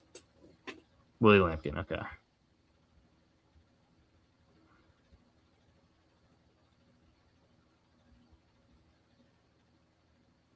There you go. So yeah, that's a hilarious picture that came out of training camp. Anyway, so quarterback obviously is Joey B. Joe Flacco is the backup. Just a couple of Joes holding it down. Trace Brown is RB1. Samaje Perine RB2. Both of those guys are going to have roles in the offense. Taj Brooks might have, but we'll see. He looked rough tonight. We'll see. Receivers, obviously your 3 deep or your 2 deep here, Jamar and T, probably one of the better 2 deeps, if not the best 2 deep in the league. Dallas probably your contender there. Andre is still receiver 3. I think there's going to be some more rotation. I think Young's going to get receiver 3 snaps. I think Mitch Tinsley's going to get receiver 3 snaps. Is Charlie Jones going to make the team? I don't know, man. I think it's going to come down to Charlie Jones and Keyshawn Williams, I think, for and kick returner, I think, is going to be what makes that decision for him. Because Jones, obviously, he's got a couple kickoff return for touchdowns in the past few years, which is obviously fantastic and what you want to see. At the same time, Keyshawn Williams had a really, really nice return and apparently looked really good in camp in that role. So we'll see. And then you got to factor in Dante Myers. Like, if they keep 5 tight ends, they're not going to keep 7 wide receivers. And, Dante Myers is having such a good camp, they might be like, hey, maybe he can return kicks for us, and he can be a factor in that conversation as well. So we'll see. Offensive line, unchanged from last year. For the first time in the Joe Burrow era, they are carrying over the exact same. That's crazy. Last year. Yep. Orlando Brown, Dylan Fairchild, Ted Karras, Dalton Reisner, Marius Mims. Marius Mims, one of the young ascending offense linemen in the league. Dylan Fairchild, really good rookie year. Excited to see how he builds on that. Orlando Brown, Ted Karras, and Dalton Reisner. Those are your vets. Ted Karras, team captain. Orlando Brown, team captain. Just vocal guys on the offensive line. So you love to see that. A couple of young guys that you like as well in Parker and Connor Liu. On defense, they got four new starters on defense, and we went into the offseason saying they needed 5. And you know what? If you can't Cassius Howell, maybe they did get 5, because I think he's going to get, from a quantities perspective, I think he's going to get starting level snaps. Even Kyle Duggar as a safety 3 is probably going to get quite a few snaps. But anyways, so you're looking at Dexter Lawrence and Jonathan Allen in the interior for you, with BJ Hill being your D tackle 3. You can do a lot worse than that. TJ Slayton being your second string nose tackle. You can do a lot worse than that. He was started on a lot of teams at nose. This Bengals defensive line looks strong right now. Myles Murphy's starting on one side. He had a nice year last year. Hopefully that upward trajectory keeps going after a kind of shaky start to his career. Speaking of shaky starts to his career, Shamar Stewart's here as well. Obviously, he's hurt right now, but reports out of offseason were that he was looking strong. He should be back by the regular season. Okay. On the other side, Boye Mafe has looked exceptional in training camp, as has Cassius Howell. So really excited to see those two together. They're probably more of their twitchier, probably drop into coverage defensive ends there. Linebackers are unchanged. You still got Demetrius Knight and Barrett Carter there as the starters. Demetrius Knight supposedly has had a solid camp, and Barrett Carter's looks better. Hard to look worse. So really, just riveting news out of Bengals camp. Yeah, I know, right? But we got Swayze Bozeman down there on the far right of the depth chart. So we're fine. Our linebackers gonna be great once we get Swayze in there. Corners, Dax Hill, DJ Turner.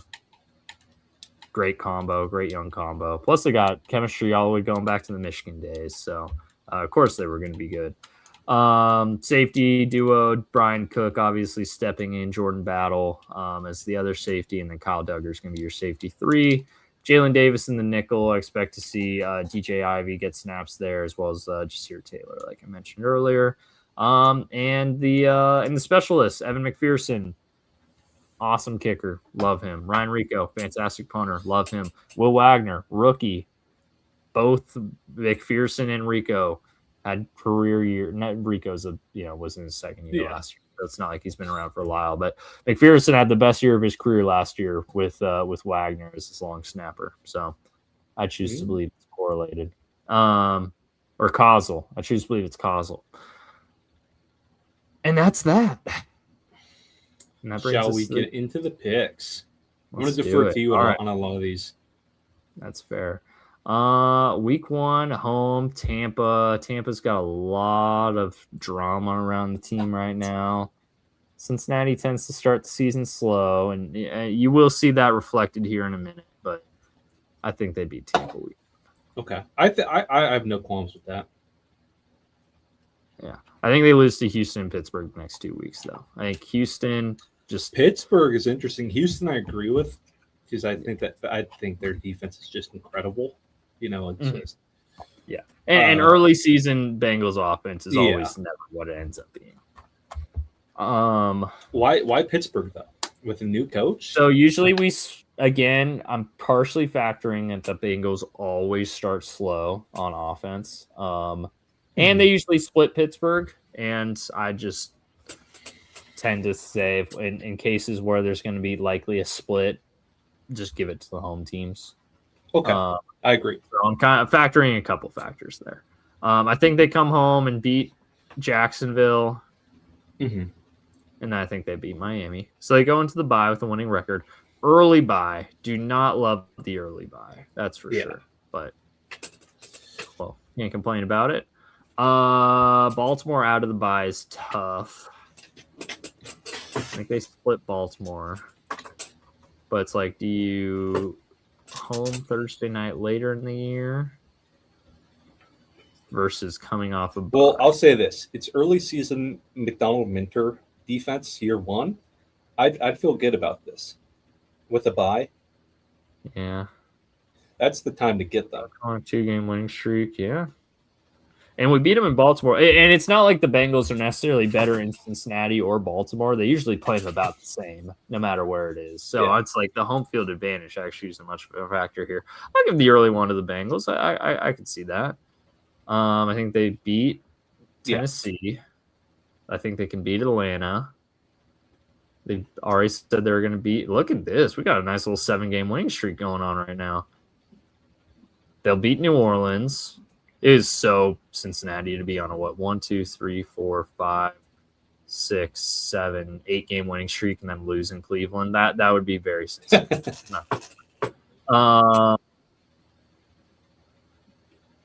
Fuck, dude.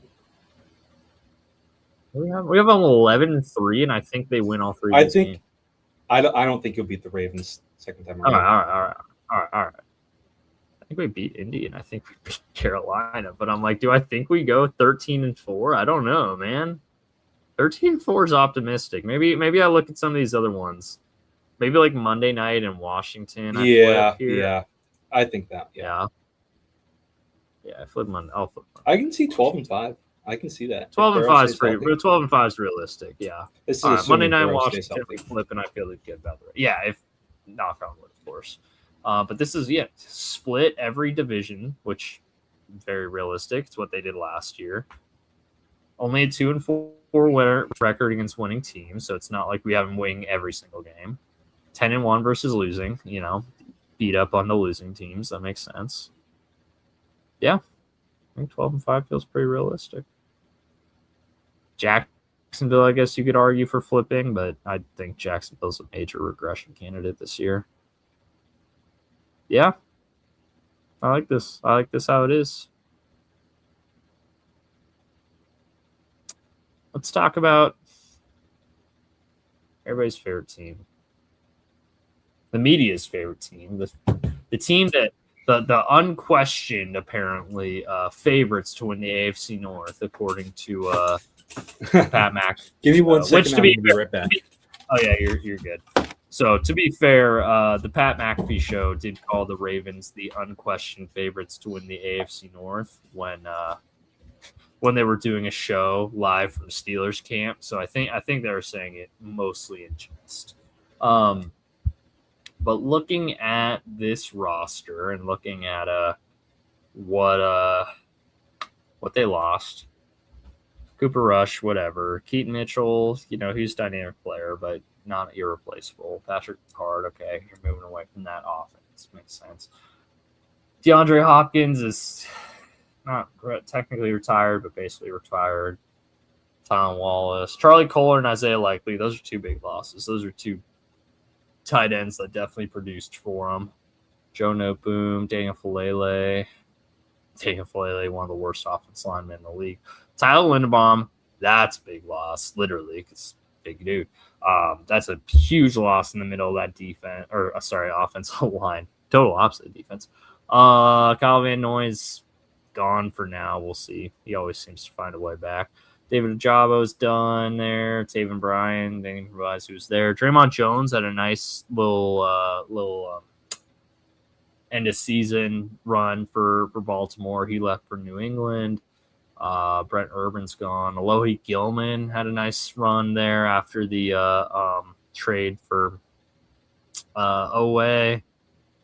He left as well, as did Ardarius Washington, who quietly developed into a nice player for Ardarius Washington was the Commanders, I think. What's the Giants? Am I crazy? Hold on. Ardarius Washington went to the Giants.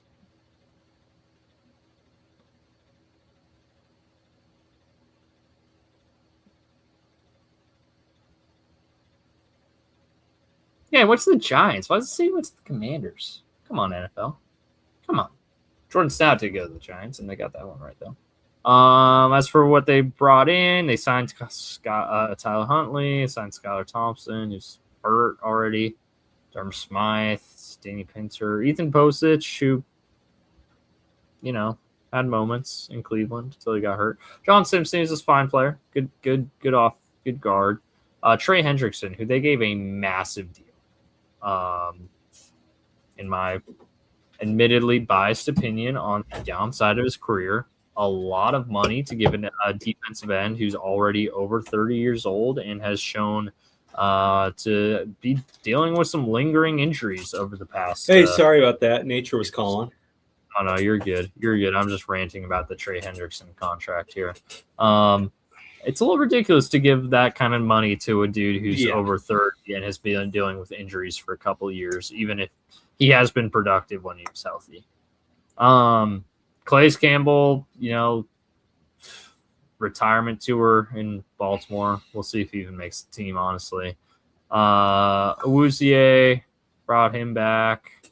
Jalen Hawkins, solid player. Let's see. And the big one, I was talking while you were gone, but a couple of names like Tyler Linderbaum. Yeah, some real big losses. Daniel Kohler and Likely are big. Alohi Gilman was good for him. Draymond Jones was really good for him. They didn't do a whole lot. Mitchell, Patrick Ricard. Yeah, yep.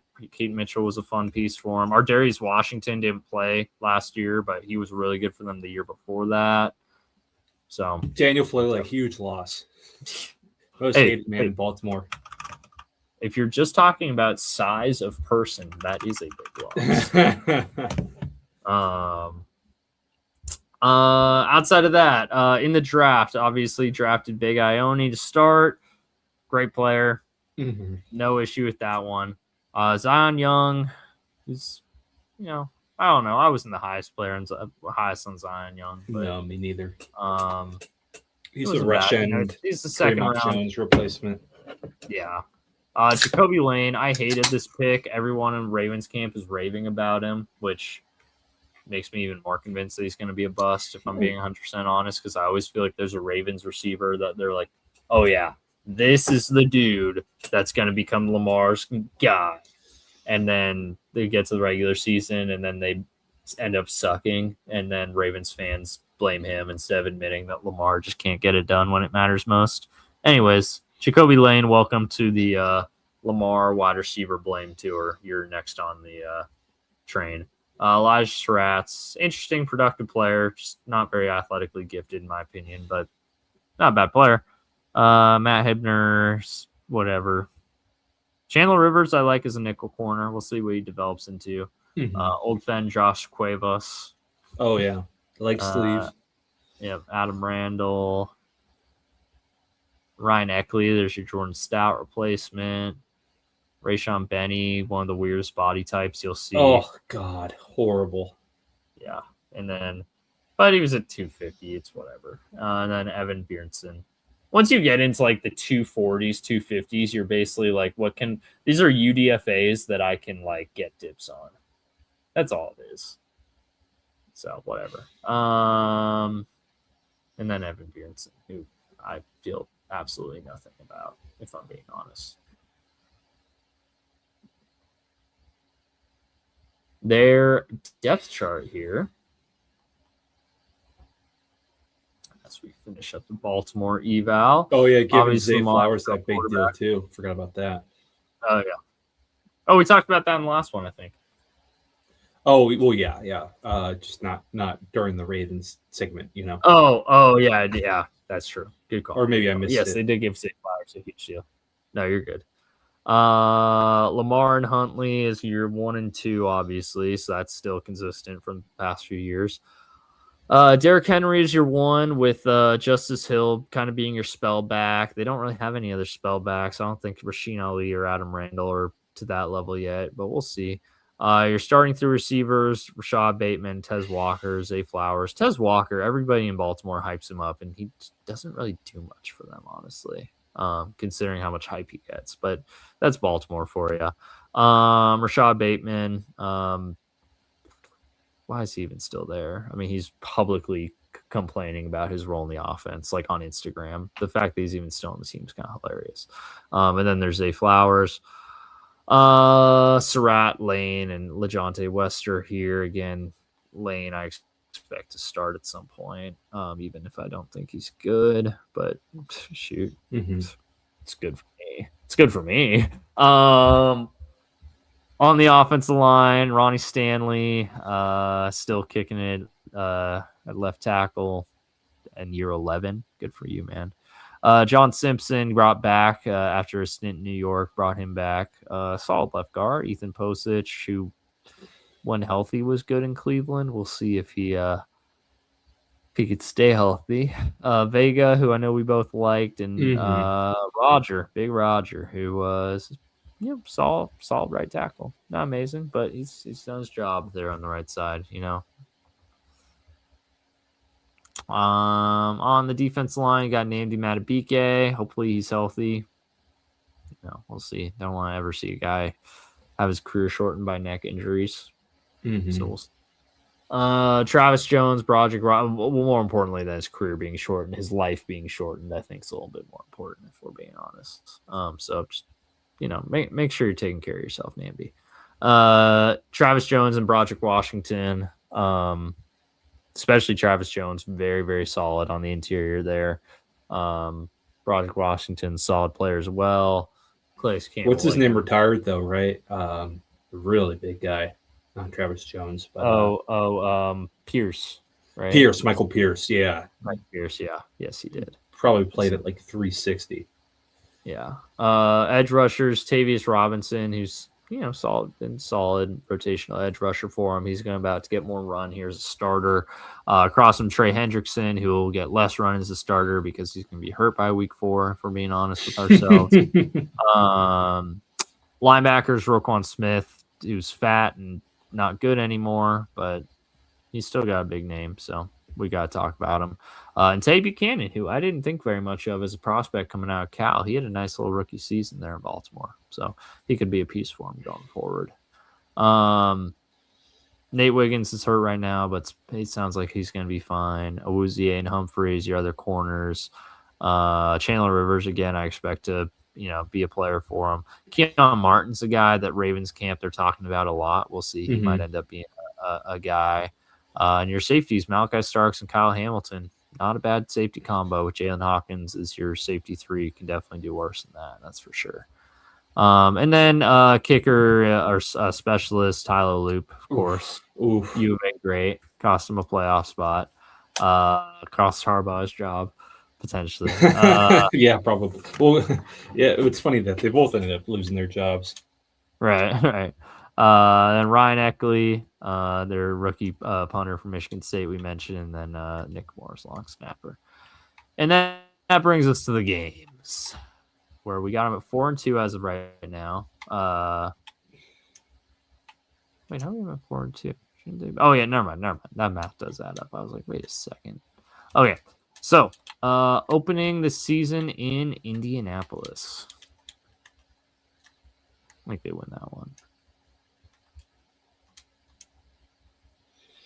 Right? Yeah. It seemed like the home, beat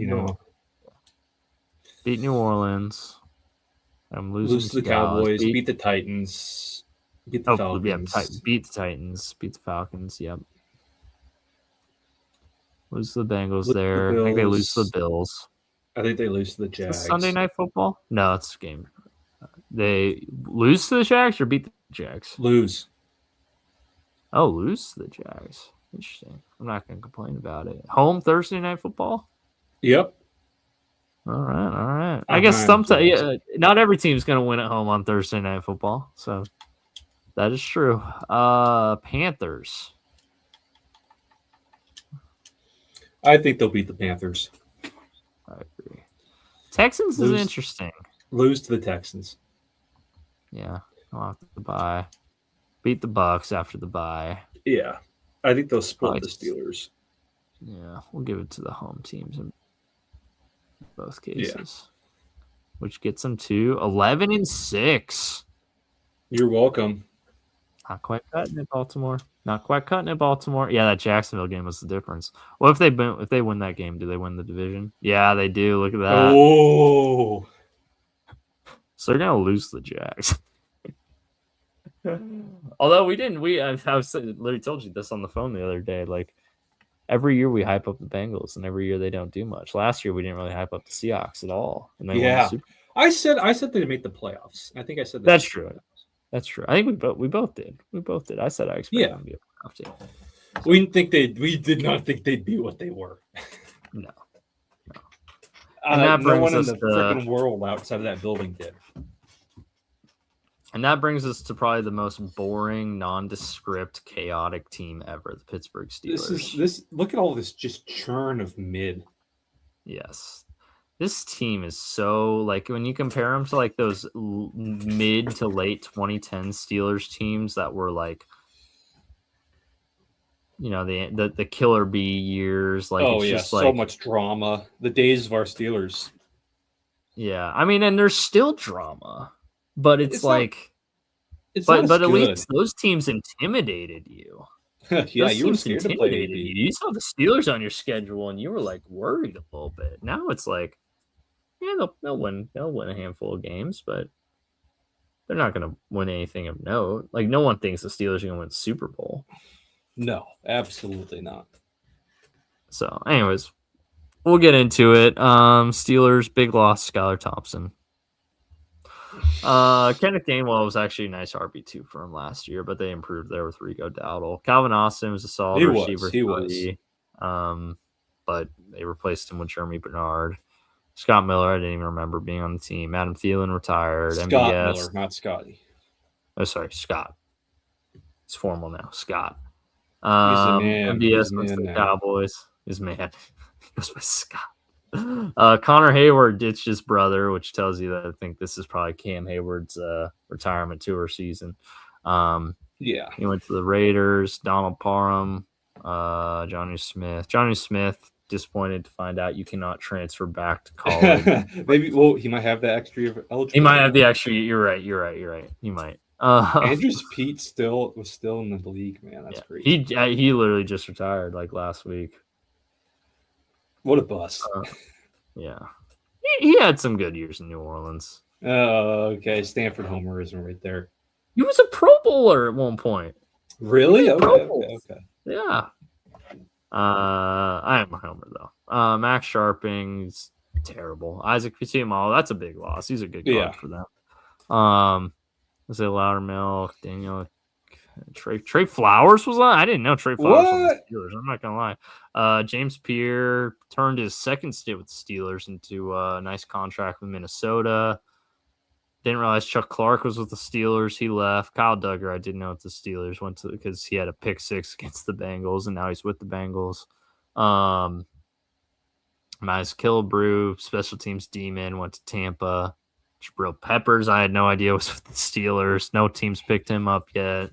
And then they lost. # black punter, Corliss Waitman. Not enough black punters, man. Not enough. Who was that one? Who's the one that the Raiders? Marquise King. Marquise King. Yep. I was thinking about the same thing. He was awesome. So after a couple months of drama, which of course there always was with Mr. Rodgers, he signed a 1-year deal. Oh God, he's still saying stupid shit. Yeah. Rico Dowdle, which that's a nice signing. Rico Dowdle had a really nice year in Carolina after a really nice year in Dallas before that. Your boy Travis Homer still around. God.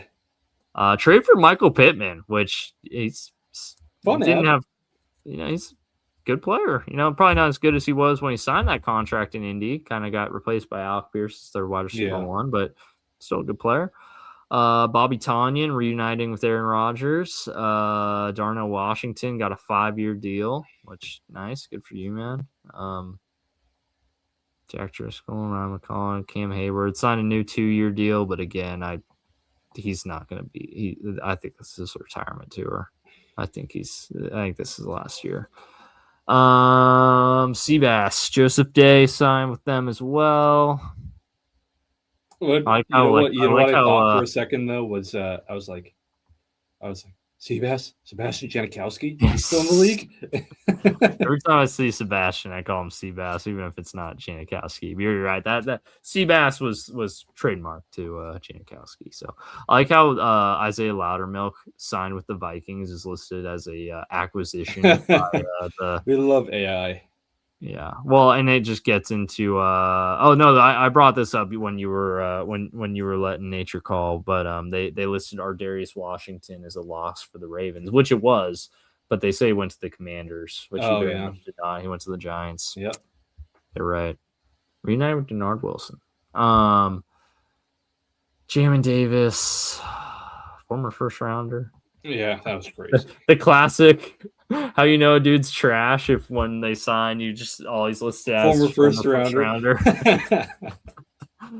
Nick Herbig got a nice deal. Very big deal for a guy who's never been higher than edge 3 for them. But I mean, he's been good there. But it looks like they're getting ahead on potentially trying to offload TJ Watt here soon with the edge rusher contracts they've given out to him and Highsmith. Mm-hmm. I remember thinking he was a dude. Yeah, he's kind of bounced around now. Yeah, Jamel Dean's signed a nice contract there. Brought back doesn't Asante Samuel Jr. have a neck issue? He does. Yes. Yeah. They brought him in like mid-season last year. Yeah, that's right. Yeah. Signed Jaquan Brisker, which considering the season he had Chicago 1 year. Oh yeah, that was surprising. Deal for Pittsburgh there. Darnell Savage, they've already cut him, like I mentioned earlier, and signed Rayshon Jenkins instead. So come on, NFL, take this off. And then they gave Chris Boswell a 5-year deal, which he was one of the best kickers in the league last year. So no issues there. Their draft was a little interesting. So Max Einarcher to start off when they thought they were getting Mekhi Lemon. That was crazy. They didn't. Jeremy Bernard had a couple nice plays for them tonight. Their win against the Packers. Drew Aller had like 150 QBR or passer rating. Oh my God! We haven't had football in a while when like they're making a big deal out of like the pretty good Drew Aller outing in preseason. It's like, oh my gosh, he might be the franchise quarterback. It's like I've seen plenty enough of Drew Aller to know. Yeah. Oh man! All right, power through. Dalen Everett, Jennings Dunker, one of your guys. Caden Weegan, who had a 75-yard catch and run. Riley Nowakowski, Gabe Rubio. It's funny that they like basically took two fullback. Like Nowakowski's a fullback, not a tight end. That's how they're using him more. Yes, correct. Eli Heinrich was like, oh, next Cal Juszczyk fullback. Mm-hmm. They took both of them. Yes. And they took Heinrich and Weegan. It's very funny. But all three of them are fun players. Weegan and Heinrich more than Nowakowski. Yeah, agreed. Which brings us to their depth chart. So we got Aaron Rodgers, obviously starting. Rudolph, Howard, Aller. I feel like it's like the Spider-Man pointing meme with these three. Yeah, it really is. That's good. That's a good. Like who's the backup? Who cares? Who cares? I'd say Aller's at least got some traits, maybe, but he's also the one that I think if you put him in a game right now, you'd have no faith in winning. So, oh yeah, I don't know. Like at least Rudolph can get lucky sometimes, and Howard can run, I guess. Howard and Rudolph are both very like low ceiling guys. Yeah. Jalen Warren obviously still RB1 there, but you got a very, very nice Rico Dowdle's RB2. Apparently Caleb Johnson might be a cut candidate already from what people are saying. That's crazy. Wow. His career's gone downhill ever after the Seahawks Steelers fumble, yeah. That was not even a fumble. Yeah, I just let it roll into the end zone. Yeah. And then hiding right there. And Travis Homer. And can't forget Travis Homer. You're right. Oh, there's Riley Nowakowski taking Connor Hayward's spot. DK Metcalf, Michael Pittman, Roman Wilson is your receivers, but I expect Jeremy to take Roman Wilson's spot. Roman Wilson has not done a whole lot there. Weegan can be a fun piece as well, but he'll probably be a kick returner. Freiermuth, still the primary tight end, is more of a move guy, but Darnell Washington's kind of carved out a role as a blocking tight end. Basically, Freiermuth's a complete Y. Freiermuth's a complete Y. He's not a move tight end. Are you kidding me? They use him as a tight end a lot. Yeah, but he's not a H-back tight end. That's what I'm saying. Sure. Yeah, no. I'd say that. Especially when you have Darnell Washington, you can put him in that move tight end spot. That's what I mean. For sure. Yeah, that's what I mean. You know what Darnell Washington, what I call his archetype? What's that? A wide tackle. Yeah, that's basically what he is. That's what he is. And he'll catch a pass for every now and again, but, not going to do a whole lot for you in space. No. Except be entertaining. Which he absolutely mauled a Bengals DB. I'm pretty sure it was Geno Stone on a stiff arm in their second game last year. So, which sounds about right. Troy Fatanu starting left tackle, McCormick, Frazier, nice left guard center combo there. Spencer Anderson, Dylan Cook. I don't know about the right side of this offensive line. How bad is Broderick Jones that he can't start over Dylan Cook? That's rough. And then Max Cookies in there as well. Did we ever get any clarification on how to pronounce the name? Which one? Einatcher. Oh, I just immediately assumed it was Einatcher. I'll go back and watch the draft one day and see how Roger pronounced it. Defensively, Derek Harmon's back. He's going to be starting alongside Cam Hayward. Yaya Black there is a nose tackle. I think those DNs definitely got some upside. We'll see. Yaya Black's whatever. It's a pretty unremarkable nose tackle, but he could do worse for sure. Edge rushers, TJ Watt and Alex Highsmith. TJ Watt, definitely not what he once was, but he can still produce every now and again. Highsmith's a good player. Nick Herbig is your edge 3. He's a very good player. Starting linebackers, Patrick Queen. Everybody in Pittsburgh wants him out, so that's always great. Peyton Wilson's developed nicely, as we both said he would. Cole Holcomb still there. Carson Bruner's your our guy, second string linebacker. Our guy. He was getting some snaps today. That's right. Lena Roberts is here as well. He might factor into this conversation. And at corner, you got has it. Yeah.